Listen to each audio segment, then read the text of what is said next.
नामांतर देताना जो लढा आपण उभा केला त्या लढ्याचं एकीचं बळ आपण बघितलं की विद्यापीठाला पुण्यश्लोक राजमाता होळकर हे नाव मिळालं. हे फक्त एकीचं बळ होतं मिळालं. औरंगाबाद विद्यापीठाला नामांतर करत असताना अनेक घरांच्या राखरांगोळ्या झाल्या. ते आंदोलन जवळ 16 वर्ष चाललं. पण आपण सगळं संघटित झालो. 2 वर्षामध्ये पुण्यश्लोक राजमाता अहिल्यादेवी होळकर विद्यापीठाला नामांतर मिळालं. हे खऱ्या अर्थानं एकीचं बळ आहे. आज आपण इथं एकत्र देत असताना आमचे 16 दिवस झालं हे धनगर बांधव या ठिकाणी उपोषण करतायत. उपोषण करत असताना माझी 5वी-6वी राऊंड आहे. पण ज्या वेळेस मी येतोय त्या वेळेस आता समाजामध्ये जागृती झाली असं दिसत आहे. मी येत असताना महोत्सवी लोक माझ्या पुढे होते आणि तो लोंढा होता. महोत्सवी लोकांना सलाम आहे की ज्या वेळेस समाज अडचणीतील त्या वेळेस महोत्सव तालुक्यातलं हजारो लोक हे रस्त्यावर उतरतात. मला खऱ्या अर्थाने समाजाचा गर्व आहे. हे 6 उपोषण करते या ठिकाणी बसलेले आहेत. हे सर्व आपल्यासाठी बसलेले आहे. आज त्यांच्या घरचे लोक इथं येऊन भेटतायत. त्याची व्हिडिओ व्हायरल ते मनाला व्यथा होत आहेत की माझे 6 लोक आज पंढरपुरामध्ये बसलेले आहेत. स्वतःचं घर दार लेकरं बाळ सोडून बसतात. हे समाजासाठी बसलेले आहेत. ही संधी तुम्ही घालवू नका. ही संधी आम्ही नाही तो कमी नाही. लक्षात ठेवा तुम्ही. आज राज्य सरकारला आपली भूमिका माहित आहे. मराठा समाजाची देखील भूमिका माहित आहे. पण दोन्ही समाज उठावं, या महाराष्ट्रामध्ये त्यांनी व्हावं, याकरता राज्य सरकार या ठिकाणी वाद बघतंय का?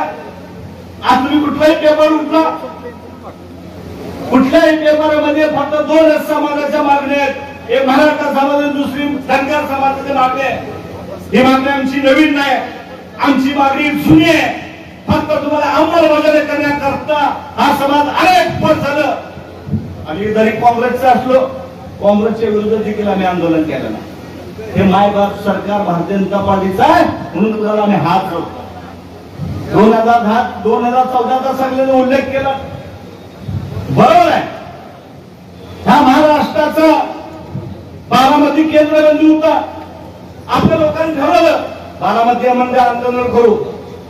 आपण सगळे बारामतीमध्ये गेलो आणि सरकार पाडून दाखवलं.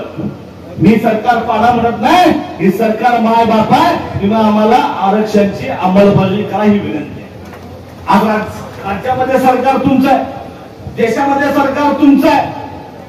मग आरक्षण आपलं अंमलबजावणी होत नाही. ही खऱ्या अर्थानं आपल्या सगळ्यामध्ये मी अधिक वेळ घेणार ना. अनेक लोक मोठे या ठिकाणी बोलणार आहेत. पण तुम्हाला 6 लोकांना सलाम करतो. हा लढा जो आहे तो लढा आता आर पारचा होऊ द्या.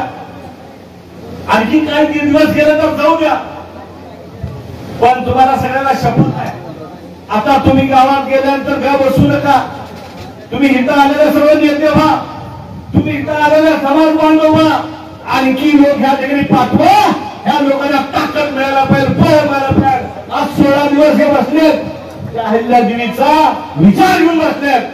अहिल्यादेवीची मागे शक्ती आहे म्हणून 16 दिवस झाले त्या ठिकाणी बसलेले आहेत. एकीकडे तुम्ही बघता अहिल्यादेवीच्या हातात त्या ठिकाणी पिंड आहे. पण दुसरीकडे बघा अहिल्यादेवीच्या हातात मागे शस्त्र आहे. ही देखील सरकारने विसरू नये. आम्ही धनगर साधे भावडे असं जर कुणाला वाटत असेल हे दिवस विसरून जावा. येणारा काळ म्हणजे तुम्हाला कळेल हे धनगर समाज काय. ही ह्या ठिकाणी सरकारला आम्ही विनंती बघा. आपण काय सांगणार सांगता पण वळखून घ्या. पुढचे दिवस तुमचे काय बरोबर नाहीत. आम्हाला जर न्याय दिला तर तुमची पूजा करेल. जर आमच्या समाजाला न्याय दिला तर पायाखाली घेतल्याशिवाय हा समाज राहणार नाही. ही त्या ठिकाणी धनगर बांधवाच्या वतीनं आपल्याला अपील करतो. माझं संपतो. ही स्फोटक का झालं हे लोक ह्या ठिकाणी बसलेत. हिच्यामध्ये खऱ्या अर्थाने एवढ्या लोकांसमोर बोलण्याची ताकद कुठून आली.